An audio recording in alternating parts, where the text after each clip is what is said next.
Assalamualaikum warahmatullahi wabarakatuh. Berjumpa kembali dengan catatan Syafiq Hasim. Dalam sebuah TikTok, Ustadz Abdus Somad ditanya tentang bagaimana mencium tangan atau kepala tokoh agama lain. Pertanyaan datang dari penggemar Ustadz Somad dan beliau sendiri merasa jika pertanyaan itu dijawab maka itu merupakan pancingan dan dia merasa akan dibenturkan dengan imam besar Masjid Istiqlal. Benar bahwa pertanyaan ini sangatlah terkait dengan tindakan imam besar Istiqlal yang mencium kepala Paus Fransiskus saat acara kunjungan Paus ke Istiqlal beberapa waktu lalu. Meskipun UAS menyatakan bahwa dia tidak mau dibenturkan dengan imam Istiqlal, namun dia tetap merespon pertanyaan yang dilontarkan kepadanya. UAS memulai menjawab dengan menyatakan beberapa hal seperti judi, zina, khamr, narkoba, dan Allah punya anak, mana yang paling besar dosanya? Apakah Anda mau mencium tangannya? UAS menyatakan bahwa Anda semua pasti tidak akan sanggup mencium tangan orang yang judi, zina, khamr, dan narkoba. Untuk mencium mereka berempat saja, Anda pasti nggak mau. Apalagi Anda mencium tangan mereka yang menyatakan bahwa Allah punya anak. Dalam tafsir saya, Ustadz Abdus Somad sebenarnya tidak membolehkan bagi umat Islam untuk mencium tangan atau kepala tokoh agama lain. Meskipun Paus adalah manusia suci dalam keyakinan Katolik, namun tetap saja tidak bisa mencium tangannya atau menghormatinya karena Paus menurut UAS adalah pihak yang juga meyakini bahwa Allah memiliki anak. Bagi orang seperti Ustadz Abdus Somad, orang sebesar apapun dan setokoh apapun, namun kalau secara keyakinan berbeda dengannya, maka orang itu tidak memiliki relevansi pada umat Islam. Bagi UAS dan mungkin mereka yang mengikuti ajarannya, menganggap bahwa ajaran Trinitas Katolik atau Kristiani itu tidak bisa dimaklumi untuk alasan apapun. Kata Somad, toleransi itu punya batas dan hanya terbatas pada bidang muamalah, seperti bisnis dan kebutuhan pergaulan ekonomi. Sudah barang tentu pandangan yang dianut oleh UAS ini merupakan pandangan yang bukan aneh. Mereka umat Islam di Indonesia yang memiliki cara pandang dan perspektif seperti Ustadz Abdus Somad juga mungkin tidak sedikit. Mereka ini memiliki cara pandang yang strikt tentang agama dan tokoh agama lain. Tidak boleh ditawar dan keyakinannya seperti itu. Jadi pandangan UAS yang menindakbolehkan mencium tangan atau kepala tokoh agama lain sebagai pandangan yang biasa saja sebetulnya, layaknya pendapat awam. Justru yang akan mengagetkan bagi saya dan mungkin orang lain jika Ustadz Abdus Somad memiliki pandangan yang berbalik, di mana dia membolehkan umat Islam untuk mencium tangan atau kepala paus atau tokoh agama lain. Mengapa mengagetkan? Karena untuk memahami tindakan Imam Istiqlal membutuhkan penjelasan teologis yang panjang, dan itu tidak mungkin datang dari ustadz seperti Ustadz Abdus Somad. Ustadz-ustadz seperti UAS itu biasanya memiliki cara pandang keagamaan yang literal, tidak mau memikirkan panjang-panjang dan cenderung memahami perbedaan agama sebagai perbedaan yang harus dilakukan, juga pada tataran pergaulan.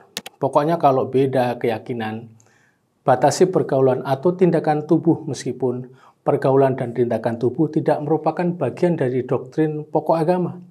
Ustadz seperti UAS mungkin tidak mau menerima kenyataan bahwa cara pandang teologis seperti yang dianutnya sudah mengalami perubahan. Bahkan perubahan itu tidak hanya terjadi pada tingkat wacana, namun juga pada tingkat nyata. UAS mungkin akan sulit menerima kenyataan bahwa antara Syekhul Azhar dan Paus Fransiskus membuka kerjasama antar umat Islam dan Katolik di mana-mana, di seluruh penjuru dunia. UAS mungkin tidak mau melihat juga bagaimana keakraban antara Syekhul Azhar dan Paus Fransiskus itu terjadi pada setiap pertemuan mereka. Mereka berdua bahkan tidak hanya bersalaman, namun saling berpelukan dan saling menempelkan pipi satu sama lainnya. Gerak dan tindakan tubuh seperti salaman, cium tangan, dan lain sebagainya itu tidak masuk dalam kategori keyakinan, karena kita memang diwajibkan untuk bergaul secara baik meskipun dengan umat yang berbeda agama. Salam, mencium tangan, saling memeluk antara dua orang yang memiliki keyakinan agama yang berbeda adalah respect, saling menyayangi, dan welas asih. Jika respek, saling menyayangi, dan welas asih itu dianggap lebih berat dari zina, judi, dan minum khamar, gara-gara itu dilakukan pada mereka yang berbeda agama, maka hal itu mungkin agak aneh.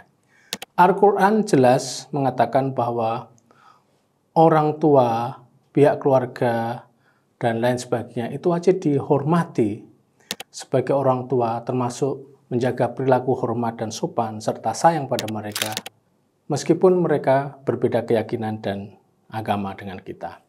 Mengapa orang seperti UAS ketika melihat keakraban Imam Besar Istiqlal dan Paus Fransiskus tidak menggunakan perspektif teori maslahah atau teori kebaikan publik? Jika UAS menggunakan teori maslahah sebagai cara menjelaskan dan menjawab pertanyaan di atas, maka tindakan saling memeluk dan mencium pipi antara Paus dan tokoh agama Islam sesungguhnya tindakan simbolik yang berdampak pada terjadinya perdamaian, kesaling sayangan di tingkat para pengikut agama mereka masing-masing. Umat di bawah akan merasa bahagia karena pimpinan mereka saling menghormati dan saling memberikan kasih sayang.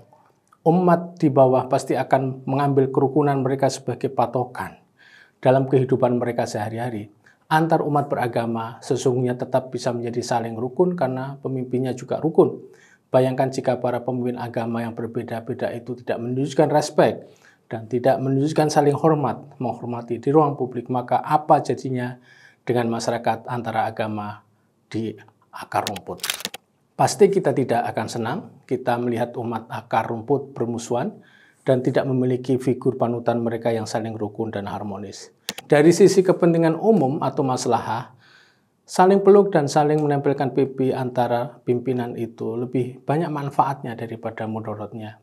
Ustadz Abdus Somad tidak tahu jika kerjasama antar Paus Fransiskus dan Syekhul Azhar membangun banyak proyek perdamaian dan persaudaraan di banyak negara, bahkan di negara-negara Islam di Timur Tengah.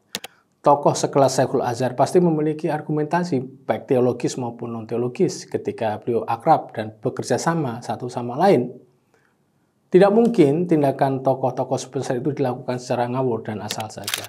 Sebagai catatan, cara pandang Ustadz Abdus Somad yang menempatkan mencium tangan pimpinan agama lain sebagai lebih berat dosanya dibandingkan zina, khamar, dan judi, itu menurut saya tidak memiliki dasar yang kuat.